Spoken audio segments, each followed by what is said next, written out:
नमस्कार, आप देख रहे हैं इंडिया वॉइस। मैं हूं आपके साथ अमन त्रिपाठी। रुक करते हैं कुछ अहम खबरों का।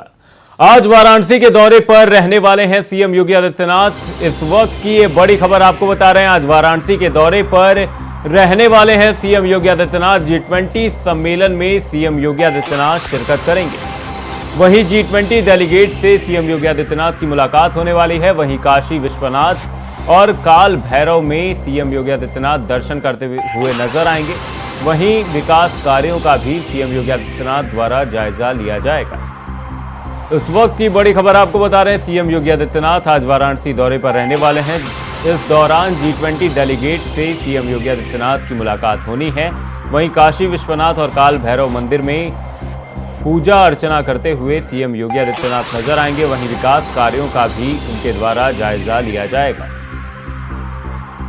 इस वक्त की बड़ी खबर आपको बता रहे हैं, G20 सम्मेलन में योगी आदित्यनाथ शिरकत करने वाले हैं। इस दौरान डेलीगेट से भी सीएम योगी आदित्यनाथ की मुलाकात होनी है। वहीं विकास कार्यों की समीक्षा और जायजा सीएम योगी आदित्यनाथ द्वारा किया जाएगा। वहीं काशी विश्वनाथ और काल भैरव में सीएम योगी आदित्यनाथ दर्शन पूजन करते हुए नजर आएंगे।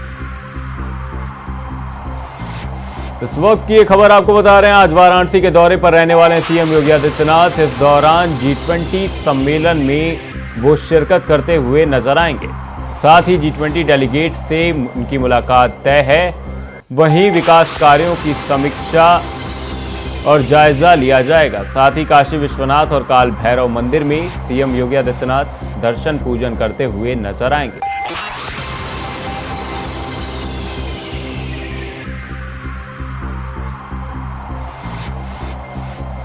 इस वक्त की बड़ी खबर वाराणसी से आपको बता रहे हैं, जहां पर सीएम योगी आदित्यनाथ का वाराणसी दौरा प्रस्तावित है, जिसमें G20 सम्मेलन में सीएम योगी आदित्यनाथ शिरकत करते हुए नजर आएंगे।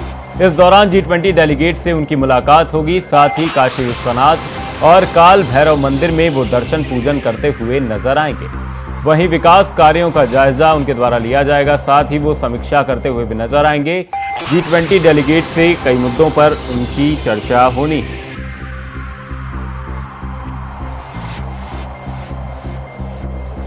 काशी विश्वनाथ और काल भैरव मंदिर में सीएम योगी आदित्यनाथ दर्शन पूजन करते हुए नजर आएंगे। वहीं G20 डेलीगेट से भी उनकी मुलाकात होनी है।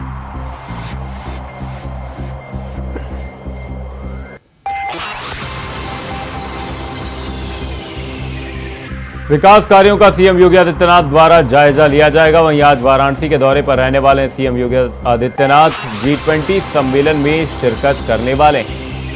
वहीं G20 के डेलीगेट से सीएम योगी आदित्यनाथ की मुलाकात होनी है। कई अहम मुद्दों को लेकर ये मुलाकात होगी, जिसमें कई बातों को लेकर सहमति बनती हुई नजर आएगी। साथ ही काशी विश्वनाथ और काल भैरव में भी दर्शन पूजन किए जाएंगे। साथ ही विकास कार्यों की समीक्षा योगी आदित्यनाथ द्वारा की जाएगी। वहीं काशी विश्वनाथ और काल भैरव मंदिर में दर्शन पूजन करते हुए सीएम योगी आदित्यनाथ नजर आएंगे। आज वाराणसी के दौरे पर रहने वाले हैं सीएम योगी आदित्यनाथ।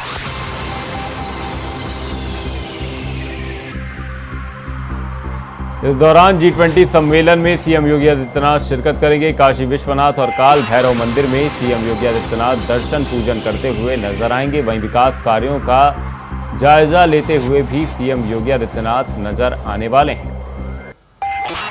सीएम योगी का आज वाराणसी दौरा प्रस्तावित है। इस दौरान G20 डेलीगेट से सीएम योगी आदित्यनाथ की मुलाकात होनी है। G20 सम्मेलन में सीएम योगी आदित्यनाथ शिरकत करने वाले हैं।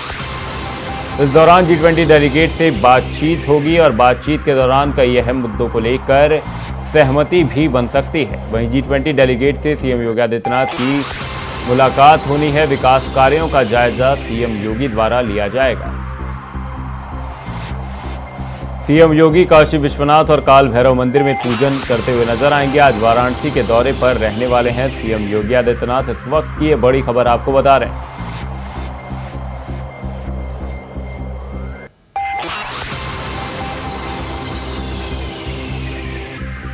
G20 डेलीगेट से सीएम योगी आदित्यनाथ की मुलाकात होने वाली है। आपको बता दें, इस दौरान विकास कार्यों का जायजा सीएम योगी आदित्यनाथ द्वारा लिया जाना है। आज वाराणसी के दौरे पर रहने वाले हैं सीएम योगी आदित्यनाथ। इस दौरान G20 सम्मेलन में वो शिरकत करने वाले हैं।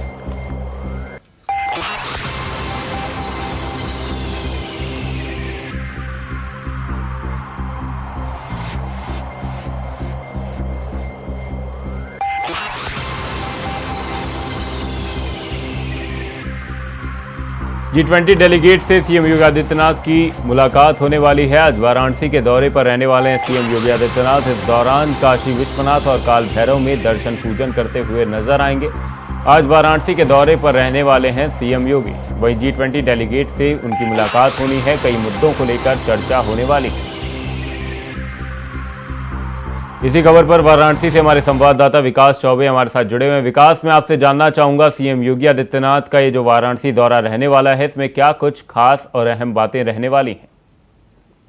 बिल्कुल, देखिए, सीएम योगी का दौरा ये G20 को लेकर काफी ज्यादा अहम है, क्योंकि G20 समूह की बैठक वाराणसी में चल रही है इस समय, और इससे ठीक पहले जो है Y20 की बैठक जो संपन्न हुई थी उसको लेकर भी सीएम योगी समीक्षा करेंगे। साथ ही साथ काशी विश्वनाथ मंदिर में बाबा विश्वनाथ का जलाभिषेक करेंगे, दर्शन करेंगे और एक संदेश देंगे। लोकसभा चुनाव से पहले जो वहां का वोटर है, कोर वोटर से, उसको साधने की भी कोशिश ये मानी जा रही है सीएम योगी आदित्यनाथ की तरफ से। और निश्चित तौर पर कहीं ना कहीं जो G20 के मेहमान आ रहे हैं, विदेशी मेहमान, तो उनकी मेजबानी के लिए, उनकी अगवानी के लिए जो है खुद सूबे का मुख्यमंत्री जब वाराणसी आ रहा है, तो निश्चित तौर पर ये अपने आप में काफी बड़ी बात है। और सीएम योगी जब वाराणसी आएंगे तो G20 डेलीगेटों के साथ मिलकर नाश्ता करेंगे, उनके साथ मुलाकात करेंगे, और ऐसा भी कहा जा रहा है कि काशी विश्वनाथ मंदिर में दर्शन करने के लिए वो जाएंगे। उसके ठीक बाद आकर एक समीक्षा बैठक की जाएगी सर्किट हाउस में, जहां पर जिले के तमाम पदाधिकारी मौजूद होंगे और इस बात पर मंथन किया जाएगा कि कैसे जो G20 के डेलीगेट्स वाराणसी में आए हुए हैं उनको क्या कुछ सहूलियत दी जा सके जिला प्रशासन की तरफ से, साथ ही साथ उनकी सुरक्षा के लिए और क्या हम बेहतर व्यवस्था कर सकते हैं। तो ये भी अपने आप में काफी ज्यादा महत्वपूर्ण होने वाला है, और यही वजह है कि सीएम योगी आदित्यनाथ आज वाराणसी आए हैं। तो उससे ठीक पहले जो है लगातार सुरक्षा व्यवस्था चाक चौबंद है, चाहे वो सीआरपीएफ की बात करें और चाहे वो इंटेलिजेंस ब्यूरो हो, तो सब कुछ अलर्ट पे लगा दिया गया है। और एक तरफ जहां ज्ञानवापी परिसर में एएसआई का सर्वे चल रहा है, तो ये भी काफी ज्यादा महत्वपूर्ण है सीएम योगी का दौरा उसके लिहाज से भी। तो अब ये देखने वाली बात हुई कि आज कैसे ये दौरा जो है कितना कारगर सिद्ध होता है, और G20 की जो मेजबानी करेंगे योगी आदित्यनाथ, आ जाके उनका जो है डेलीगेट्स का स्वागत अभिनंदन करेंगे, तो वो भी अपने आप में काफी ज्यादा महत्वपूर्ण होने वाला। मन जी, वहीं G20 की बैठक तो दिल्ली में होने वाली है, वहीं उत्तर प्रदेश में इसकी तैयारियां पहले से ही तेजी से शुरू हो गई हैं। जिस तरीके से आगवानी की जानी है, तो सुरक्षा व्यवस्था, बाकी किन चीजों को लेकर आज सीएम योगी आदित्यनाथ ये पूरी बैठक करने वाले हैं, जिस दौरान विकास कार्यों का भी जायजा उनके द्वारा लिया जाएगा? बिल्कुल, देखिए, मैं आपको बता दूं कि विकास कार्यों का जायजा लेना भी बहुत बड़ा महत्वपूर्ण यहाँ पहलू है, क्योंकि पीएम वाराणसी आ रहे हैं तो कई तरह की ऐसी विकास परियोजना है जो कि वाराणसी में चल रही है, यानी कि अंडर प्रोग्रेस है। चाहे वो अंतर्राष्ट्रीय स्टेडियम हो, चाहे वो 4 लेन की एक्सप्रेसवेज हो, तो ऐसी कुछ विकास परियोजनाओं की वो समीक्षा करेंगे और उस पर जो उसको रिपोर्ट देखेंगे कि कितने की विलंब से है, कितने की ये तेजी से ये काम हो रहा है और उस पर क्या कुछ नया किया जा सकता है। तो ये भी काफी ज्यादा महत्वपूर्ण है। और उसके लिहाजा आपने सुरक्षा व्यवस्था की बात की, तो आपको बता दूं कि 4 लेयर की सुरक्षा व्यवस्था है, यानी कि जिला पुलिस कमिश्नरेट है, उसके अलावा सीआरपीएफ है यानी कि अर्धसैनिक बल है, उसके बाद आईटीबीपी है, उसके बाद अन्य जो आईबी के जो अधिकारी होते हैं, जो इंटेलिजेंस ब्यूरो होता है, उसको भी अलर्ट पे लगा दिया गया है ताकि सुरक्षा व्यवस्था में कोई चूक ना हो। क्योंकि लिहाजा G20 के जब डेलीगेट वाराणसी में आए हुए तो उनकी सुरक्षा भी एक काफी बड़ा मुद्दा है, और यही वजह है कि राज्य सरकार भी इसके लिए प्रतिबद्ध है और लगातार सुरक्षा व्यवस्था की पूरी तैनाती की गई है। जिला प्रशासन भी मोर्चा संभाले हुए है, और अब से कुछ ही देर में वाराणसी जब सीएम योगी आदित्यनाथ आएंगे तो उसको लेकर पूरी तैयारियां मुकम्मल कर ली गई है। और G20 डेलीगेट्स के साथ जब बैठक करेंगे उसके बाद विकास कार्यों की परियोजना का जो है वो देखेंगे, समीक्षा करेंगे उसकी, तो ये भी काफी ज्यादा महत्वपूर्ण है। जी, बहुत बहुत धन्यवाद विकास तमाम जानकारी के लिए। G20 डेलीगेट से सीएम योगी आदित्यनाथ की मुलाकात होने वाली है। विधानसभा चुनाव से करीब 2 महीने पहले शिवराज मंत्रिमंडल में आज 3 नए मंत्रियों को शामिल किया गया। तीनों को राज्यपाल मंगू भाई पटेल ने राजभवन में शपथ दिलाई। नए मंत्रियों में सबसे पहले महाकौशल से गौरीशंकर बिसेन, विंध्य से राजेंद्र शुक्ला और बुंदेलखंड से राहुल लोधी ने शपथ ली। शिवराज कैबिनेट में अब 33 मंत्री हो गए हैं, एक पद अब भी खाली है। शिवराज मंत्रिमंडल में 3 नए मंत्री शामिल हुए हैं। गौरीशंकर बिसेन ने मंत्री पद की शपथ ली है, वहीं राहुल लोधी ने भी मंत्री पद की शपथ ली है।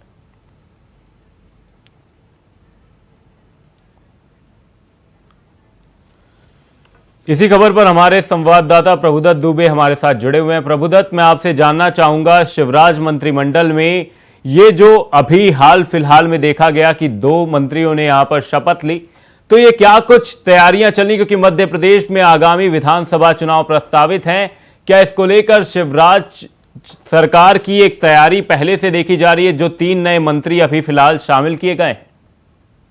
जी बिल्कुल, मैं बता दूं कि मध्य प्रदेश में राजनीतिक हलचल जिस तरह से है, लगातार अमित शाह का यहाँ दौरा चल रहा है, उसमें अगर आप देखें तो अभी अमित शाह ने अभी पिछले इसी महीने में जो आकर के मध्य प्रदेश में एक बयान दिया था। उन्होंने कहा था कि 2018 के चुनाव में हमारी हार का मुख्य वजह यह था कि मैं जाति संतुलन को समीकरण सही नहीं कर पाया था। इसी कारण से 2018 में हमारी सरकार चली गई थी।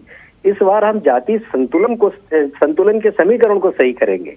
उसी तारतम्य में अगर देखा जाए तो अभी मध्य प्रदेश में जिस तरह से उन्होंने शिवराज ने अपने मंत्रिमंडल का गठन किया है और उसको विस्तार किया है, कहना चाहिए कि विस्तार किया है। विस्तार में जिस तरह से राजेंद्र शुक्ला, गौरीशंकर बिसेन, राहुल लोधी, इन तीनों को कैबिनेट में शामिल करने का मेन उद्देश्य ये है कि शिवराज ने ये प्रयास किया है कि जिस तरह से उमा भारती को अगर कोई शांत कर सकता है, वो राहुल लोधी के कारण वो उमा भारती शांत रहेंगी।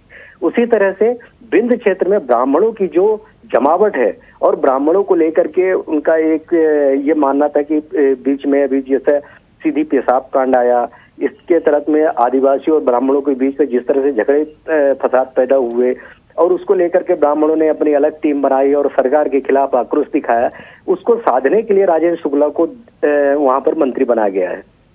तो क्या प्रभुदत्त इसे इस तरीके से देखा जाए कि हर एक जातीय समीकरण को साधने के लिए मध्य प्रदेश कैबिनेट का यह फैसला था, जो हाल में ही 10 मिनट पहले ही अभी शपथ लेते हुए मंत्री नजर आए?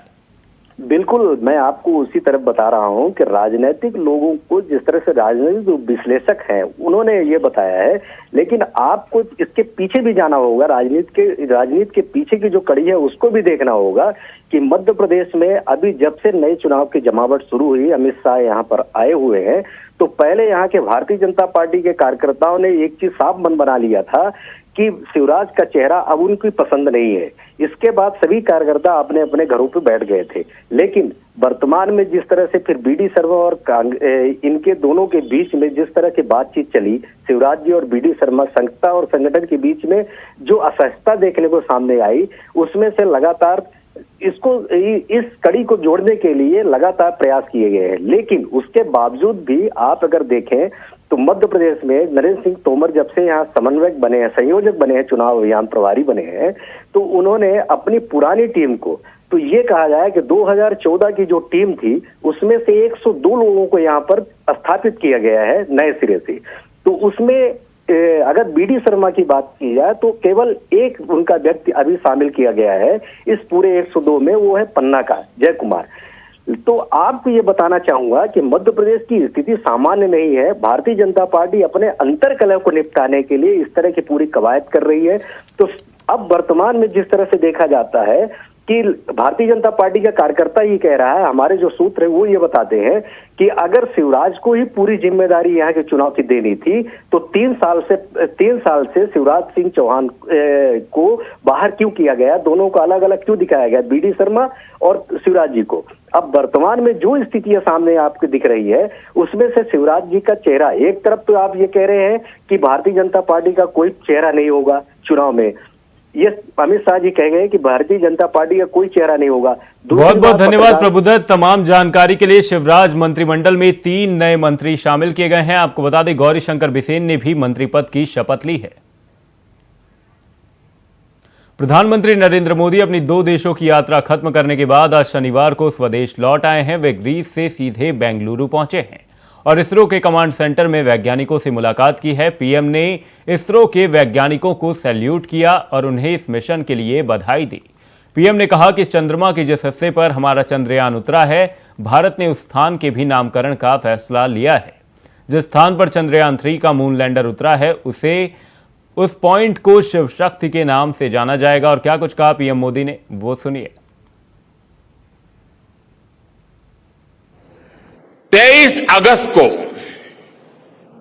जब भारत ने चंद्रमा पर तिरंगा फहराया, उस दिन को अब हिंदुस्तान नेशनल स्पेस डे के रूप में मनाया जाएगा। चंद्रमा के जिस स्थान पर चंद्रयान 2 ने अपने पदचिन्ह छोड़े हैं, वो पॉइंट अब तिरंगा कहलाएगा।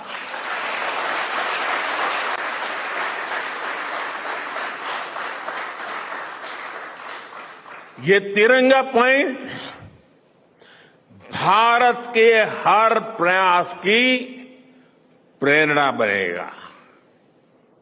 ये तिरंगा पॉइंट हमें सीख देगा कि कोई भी विफलता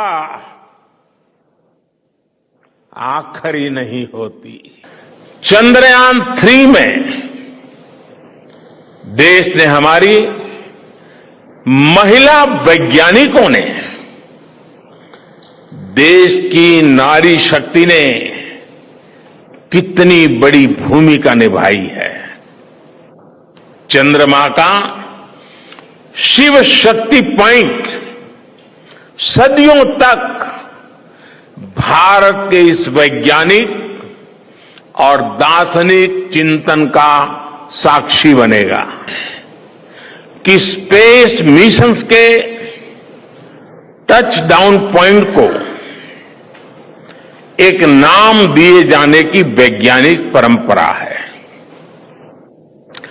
चंद्रमा के जिस हिस्से पर हमारा चंद्रयान उतरा है, भारत ने उस स्थान के भी नामकरण का फैसला लिया है।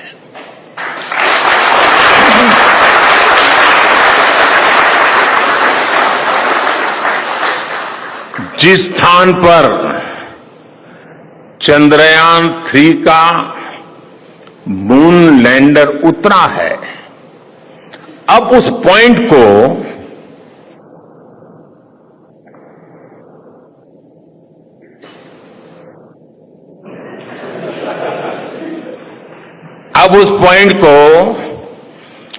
शिव शक्ति के नाम से जाना जाएगा। तमिलनाडु के मदुरई रेलवे स्टेशन के पास शनिवार सुबह भीषण हादसा हुआ है। रेलवे स्टेशन के पास खड़ी एक ट्रेन के डिब्बों में आग लग गई। जानकारी के अनुसार इस आग में झुलसकर 8 लोगों की मौत हो गई। सभी मृतक यूपी के रहने वाले हैं। हालांकि अभी तक रेलवे ने इसकी पुष्टि नहीं की है। वहीं हादसे में 20 से ज्यादा लोग घायल हुए हैं। ट्रेन लखनऊ से रामेश्वरम जा रही थी। इस दौरान टूरिस्ट कोच में आग लग गई। अधिकारियों के मुताबिक आग लगने की घटना की सूचना सुबह करीब 5:15 पर मिली, जब ट्रेन मदुरई यार्ड जंक्शन पर रुकी हुई थी। आपको बता दें, लखनऊ रामेश्वरम ट्रेन में भीषण आग लगी है, जिसमें 8 यात्रियों की मौत हो गई और 20 से ज्यादा घायल बताए जा रहे हैं।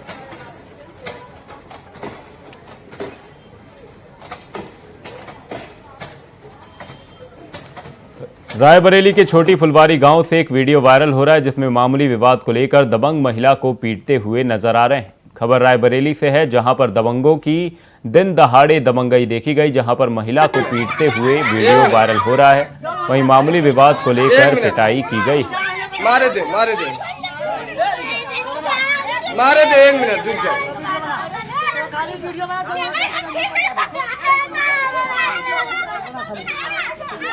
खबर रायबरेली से, जहां पर मामूली विवाद को लेकर महिला की पिटाई का वीडियो वायरल हुआ है। सोशल मीडिया पर यह वीडियो वायरल हो रहा है। वहीं दबंगों की दिन दहाड़े दबंगई रायबरेली में आए दिनों देखी जा रही है, जिसमें एक महिला को पीटने का वीडियो इस वक्त सोशल मीडिया पर वायरल हो रहा है। ये विवाद बहुत मामूली था, जिसमें महिला की पिटाई की गई।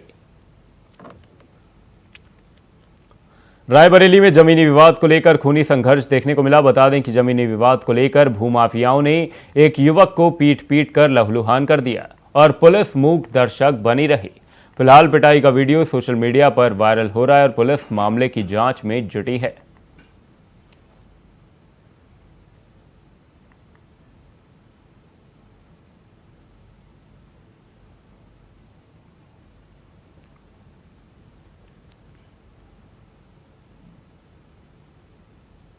मधुमिता शुक्ला हत्याकांड में अमरमणि त्रिपाठी, जो कि उम्र कैद की सजा भुगत रहे थे, उनकी शुक्रवार को रिहाई हो गई।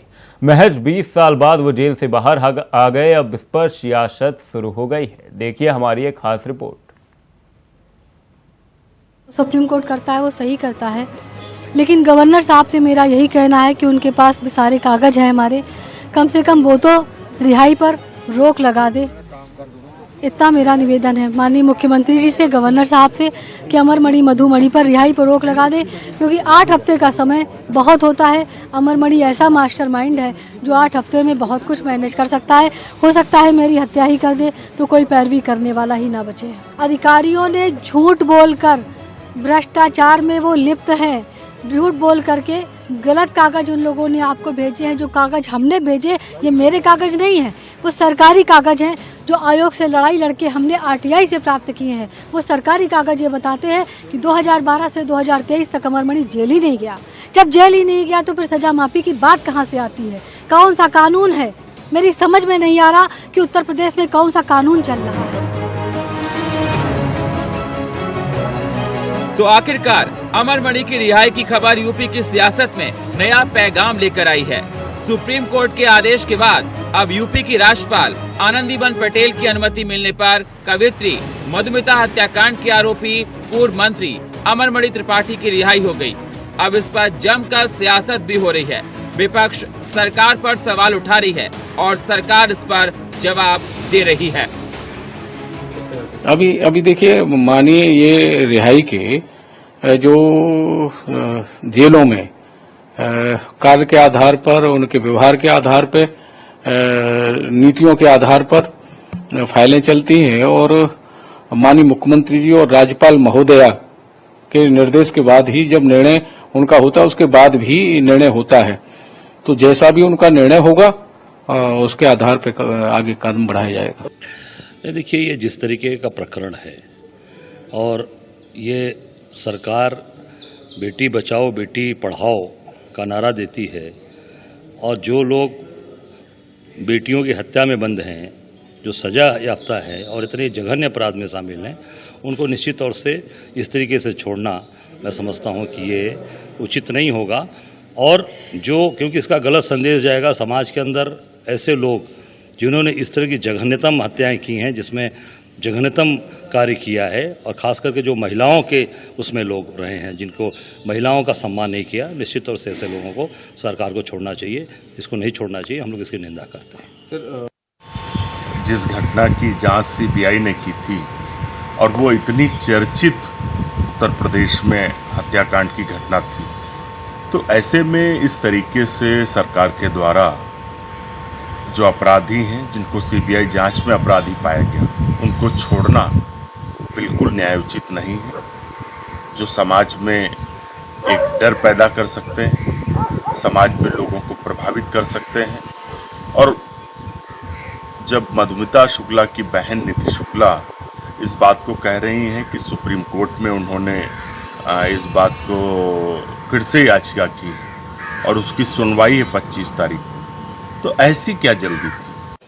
पूर्व मंत्री अमरमणि त्रिपाठी जी की रिहाई का जो फैसला माननीय सुप्रीम कोर्ट ने दिया है, समाजवादी पार्टी कभी भी किसी भी न्यायिक प्रक्रिया में कोई भी बयानबाजी नहीं करती है। हम लोग कोर्ट के निर्णय का स्वागत करते हैं, कोर्ट के निर्णय को मानने का काम करते हैं। हम लोग इस देश की न्यायपालिका में विश्वास करते हैं, इसलिए जो कोर्ट ने निर्णय दिया है हम उसको फैसले का स्वागत करते हैं। फिलहाल के लिए इस बुलेटिन में सिर्फ इतना ही। कहीं जाएगा नहीं। इंडिया वॉइस पर खबरों का सिलसिला रहेगा बरकरार। तब तक के लिए नमस्कार।